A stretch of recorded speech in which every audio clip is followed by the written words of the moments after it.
Hello YouTube, this is Forza and welcome to the third episode of the Forza Motorsport 4 Handling Challenge. This week we are looking at remastered icons, and our first car is the BMW M5. And here we are now on the first attempt.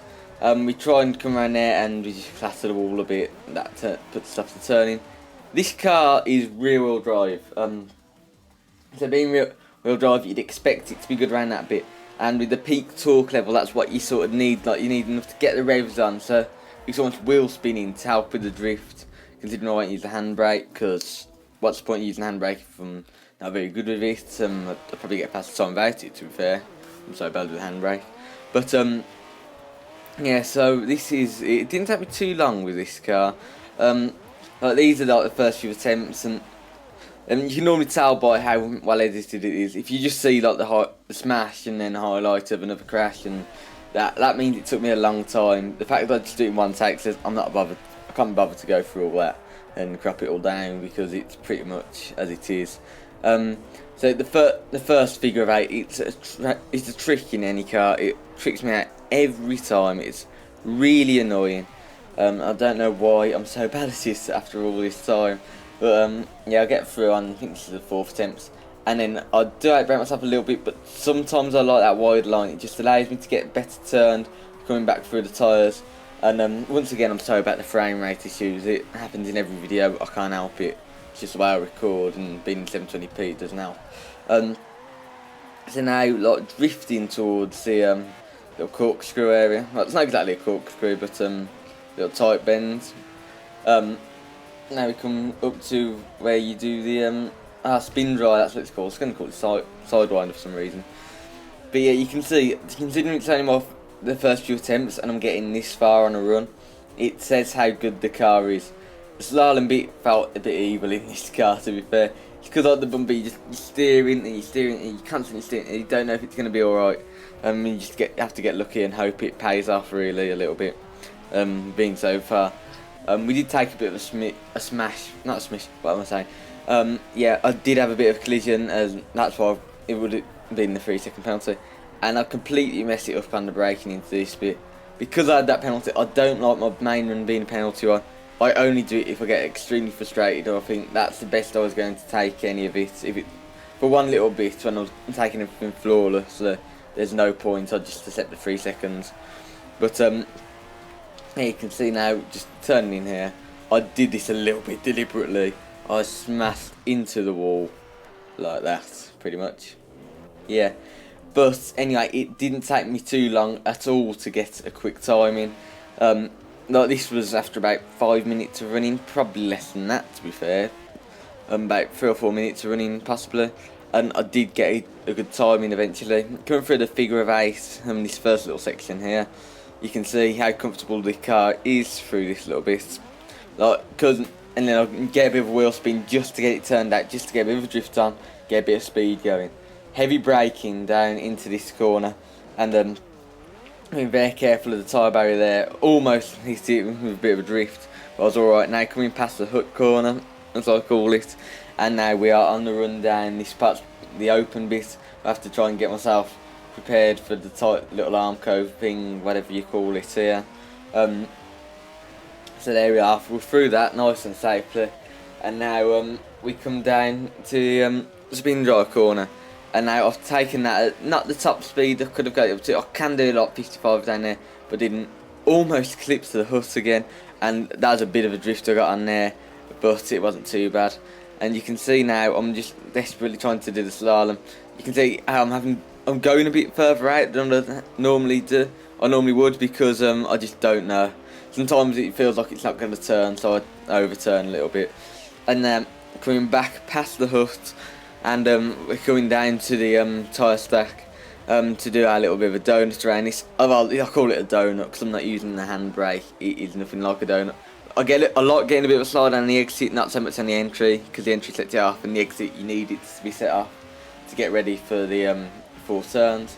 So now through the second of the huts and coming up to helicopter corner, and we've done alright through that. I've had, like, it looks a bit understeery, and it always feels a lot more understeery than it actually is through that, but that's actually pretty good. And I can get it turned in before the first lamppost there, which is always a good sign. Penultimate corner, going a bit wide. It did look a lot closer to that lamppost then when I was actually doing it myself. And now through the final corner, through the tyres and across the line. So the second car for this is the Mini John Cooper Works. I'm using this as a Mini Cooper S because it's a bit newer and I like newer things. Of course, Mini is an absolute cult classic in Britain. If you go into London, you see things plastered in Mini Coopers along with London taxis. It's one of those sort of style icons for Britain, the original Mini Cooper. And yeah, so here we are coming through the figure of 8 on the first attempt. I've done it alright because this is front wheel drive, and there's a little bit of the understeer problem. But because it's a hard hat, it can cope with it extremely well. You don't like the understeer doesn't actually make much of a difference. I clipped all of it there. If anything, it oversteers a little bit for a front wheel drive car. It is. That's because it's a Super Mini. Expect it to be good handling, and yeah, it's not the worst thing in the world with having the front wheel drive in a car like this. Absolutely overshoots the little tight bit there, and I just think I'm gonna have a little bit of a play around. Why not? I've got time. This car didn't take long to have a go with at all, so I was just mucking about a little bit. That's what I like to do at times, and just see that I need to make a new course and make that part of it. It won't be for this, it'll be for another series that I'll probably come up with close to the time. But here we are on the second attempt. I think I did it on the third attempt, because here we are on the second one. Now, get a little bit wrong there. Well, no, that's nice and tidy. It's this bit I get wrong because of the understeer. Yeah, the understeer does make a big difference in this. But as I said, it didn't take me long to set a time at all. Here we are on the third attempt, and this was the time that stuck. As you can see through the figure of 8 there, nice and comfortable with the car. I get it turned in just about. It feels a bit close there, but yeah, I felt a bit more comfortable when I was driving. Now on the run down to the tyres, braking quite heavily. The brakes are fantastic. Sometimes, as I said before, I like that wide line. It just sets me up better for the tyres there, and that was pretty solid. We've just gone past the hut corner there, and we took that perfectly pretty much, and no mistakes there. No. Bit of a drama here, a bit of drift on, but I needed that just to get it turned in. Going a bit slower than I could, but the exit speed's roughly about 50 miles an hour, which I'm happy with. And then braking quite late into this bit for the spin dryer. I had the confidence in the car to take it about 50 miles an hour, and then a little tight turnaround there, but that is very comfortable for me. Considering it's front wheel drive, there was no understeer at all through that bit as we go onto the slalom, and we're pretty comfortable through this as well. You can see like the car's well balanced, well poised. It's quite agile, and that because of the agility of it and short wheelbase, it means that once again, I'll say it again, the wheel drive doesn't make that much of a difference. Coming around the tyre stack now, I did get a little bit of a drift on it coming out. I do like to get a bit of a drift on there, you know what I'm like with that. So we went past the start, finished straight, and now we come through the second, taking a nice line in to there. But that was a lot closer to around helicopter corner than BMW M5, which is a good thing. This car really is agile, fully tuned up. S630 it is, but the agility means that it does a lot better than you expect it to. Running a bit wide for the second to last corner, and now coming through the final corner towards the tyre barrier, taking it nice and careful, getting it turned in, and there we are across the line in a very respectable time once more.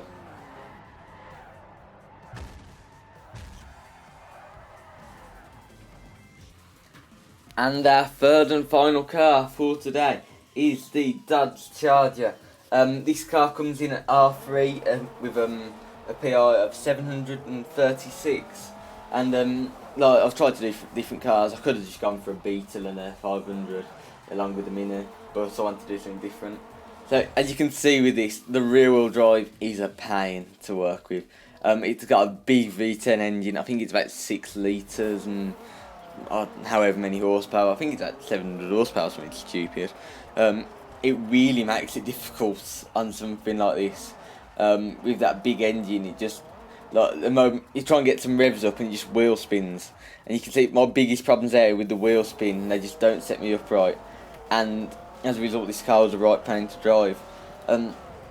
As you can see now, this is a couple of attempts later. We're coming down to the spin drive, hit the wall there, damage the steering. I'm not touching the trigger for this, or what's it called? The joystick for this at all. That was just on its own accord. This bit I'm touching the joystick for. But yeah, that didn't go to plan. So here we are now again on another run. As I said, this car did take a lot longer than I'm probably showing to do, but a lot of the mistakes very similar. The first corner provided a lot of issues, and this tyre barrier did really. And as you can see through there, bit of a drift there, and then I'll get it spun. This car is easy to spin because of the power. When you try and put the power down, it will spin out. It could be made into a good racing car, I've got no doubt, but it would need four-wheel drive to be made into a good racing car. And now this one, we're coming past the hut. On the run down to this little top bit here, and I go completely wide. I completely overshoot it. I do that a few times in this episode, you'll see, and I've already shown you the one in a minute. But it's very easy for me to get a bit complacent or not realise the brakes aren't that good. Like, on this, I don't think the brakes are too good. I think that's what happens a lot. You see another one in the first corner there, and there was a lot of mistakes the same. It did take me about 10 or 15 minutes to get a good time out of this thing. Because they're so similar, I'm only showing you the ones that are slightly different. So there are about 10 or 20 identical crashes at turn 1, about 5% at turn 2. Absolutely identical. There's no point in showing them and just filming the video with them, really. So now this was I think it was the last run before my actual run. And you can see I just get a bit of drift on, clip it. No, because I have it wrong there.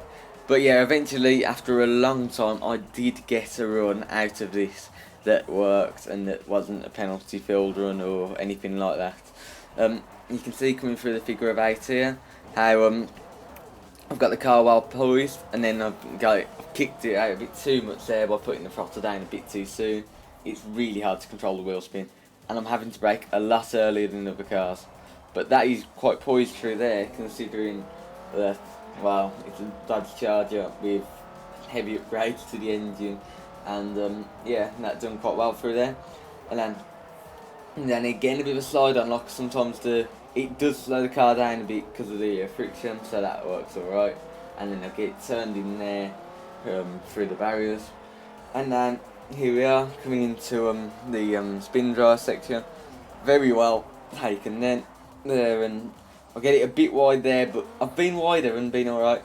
That's not too bad. And look, using like the little kicks of power that you can sort of get if you just put it onto the revs just for one short moment, sort of get through these cones in the slalom. You can see I am taking a bit more speed than I probably should, but it's working alright. I didn't clip any, so I'm happy with that. Coming down back towards the hut now, being very careful, heavy braking pretty much as soon as I'm fully past the hut, just because I don't know what the car's going to be like into the tyre stack. And alright, get a bit of drift on at the end, just to try and pull the car out a little bit and get the line ready for the helicopter corner. Took that line alright, and here we are now into the helicopter corner, taken lovely there. Barely any understeer at all because of the four-wheel drive. I can get it turned in nice and early, and you can see down the back straight, the top speed actually does come into it from that huge engine. And here we are now on our run down, penultimate corner, taken just fine, and that was one of the tightest ones I think I've done of that. And now coming around the final corner to come across the line and through the tyre barrier. So let's move on to the times very quickly. The Dodge Charger is now in third place with a time of 2 minutes 13.020, a very respectable time there. The Mini is in fourth place on our leaderboard, just behind the Charger with a time of 2 minutes 13.420, and the BMW M5 is only half a second behind that with a time of 2 minutes 13.976, and that goes fifth on the leaderboard. So thank you for watching this video. This has been Forza Potenza. See you another time. Bye.